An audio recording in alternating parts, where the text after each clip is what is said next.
రాజకీయాలకు రౌడీయిజానికి తేడా తెలియని అరాచక శక్తి జగన్ అని ధ్వజమెత్తారు ప్రభుత్వ చీఫ్ విప్ వెనుకొండ ఎమ్మెల్యే జీవి ఆంజనేయులు.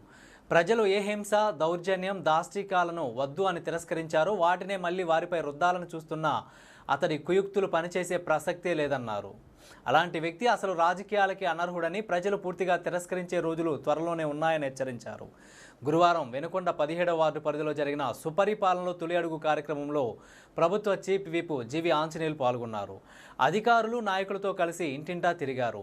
ఇంటింటికి వెళ్లి ప్రభుత్వం చేపట్టిన అభివృద్ధి, సంక్షేమ కార్యక్రమాలను వివరించారు. ఈ కార్యక్రమంలో మున్సిపల్ అధికారులు, కౌన్సిలర్లు, నాయకులు, కార్యకర్తలు తదితరులు పాల్గొన్నారు. వాళ్ళు ఎక్కడ చూసినా ప్రజల్లో మంచి స్పందన.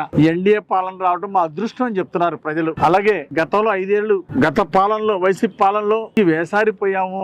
రౌడీయిజాలు, గుండాయిజాలు చూసి బాధపడ్డాము. గంజాయి గుట్కాలు చూసి మా పిల్లలు ఎక్కడ చెడిపోతారో అని ఆవేదన చెందామని చెప్తున్నారు.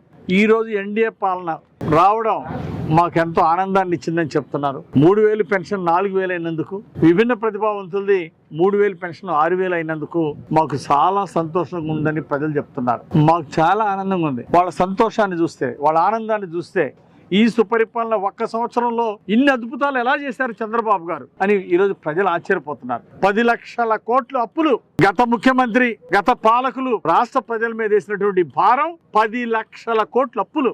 ఇన్ని అప్పుల భారంలో కూడా చంద్రబాబు గారు 3000 పెన్షన్ 4000 చేసి మొదటి నెల నుండి కూడా ఇవ్వడం చాలా సంతోషం.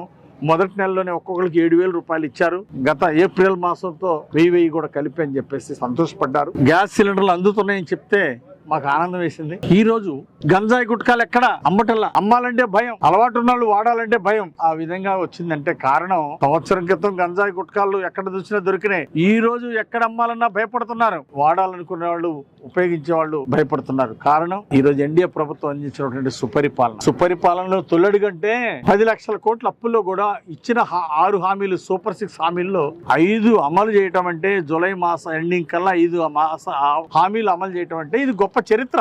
ఏ రాష్ట్రంలో ఉందా? 4000 పెన్షన్ ఇవ్వడం ఏ రాష్ట్రంలో ఉందా? కొన్ని రాష్ట్రాల్లో 1000 రూపాయలు ఇస్తున్నారు, కొన్ని రాష్ట్రాల్లో 2000 ఇస్తున్నారు, కొన్ని రాష్ట్రాలు 500 ఇస్తున్నారు పెన్షన్. కానీ మనం గర్వంగా చెప్పుకోవాలి చంద్రబాబు గారి పాలనలో. మరి ఈ రోజు ఎన్డీఏ పాలనలో బీజేపీ, జనసేన, తెలుగుదేశం ఎన్డీఏ ఆధ్వర్యంలో ఈ రోజు చక్కగా మరి 4000 పెన్షన్ అందుతుంది. మరి ఏ రాష్ట్రంలో లేదు. ఈ రోజు ఒక ఆంధ్రప్రదేశ్ రాష్ట్రంలోనే ఉంది చంద్రబాబు గారి పాలనలో. అంతేకాదు మరి ఈ రోజు తల్లికి వందన పథకం మాకు అందింది అంటే వాళ్ళు చెప్తా ఉంటే చాలా ఆనందంగా ఉంది. లక్షల మంది విద్యార్థులకు ఈరోజు తల్లికి వందన పథకం అందింది. 65 లక్షల మందికి పెన్షన్, 3000 పెన్షన్ 4000 చేసి నెల 1వ తారీఖు ఉదయం 6 గంటలకు వెళ్ళి తలుపు కట్టి పెన్షన్ ఇవ్వటం అంటే, ఇంటికి వెళ్ళి ఇవ్వటం అంటే ఎంత సంతోషపడుతున్నారు. ఈరోజు వాళ్ళ ఆనందానికి అవధులు లేవు ప్రజలకి. మరి వాళ్ళందరూ కూడా షేర్ చేసుకున్నారు వాళ్ళ ఆనందాన్ని. దాంతోపాటు అన్నదాత సుఖీభవ పథకం, ఒక్కో రైతుకి సంవత్సరానికి 20,000 ఇచ్చేటువంటి పథకాన్ని అమలు చేస్తున్నాం. ఈ నెలాఖరికల్లా రైతులకి మొదటి విడత 7,000 రూపాయలు. దీన్ని 3 సంవత్సరానికి ఇచ్చేది 3 విడతలుగా ఈరోజు ప్రజలకి అందించబోతా ఉంది ఎన్డీఏ ప్రభుత్వం. ఈ అవకాశాన్ని కూడా రైతు సోదరులు సద్వినియోగం చేసుకోవాలని ఈ సందర్భంగా కోరుతున్నా.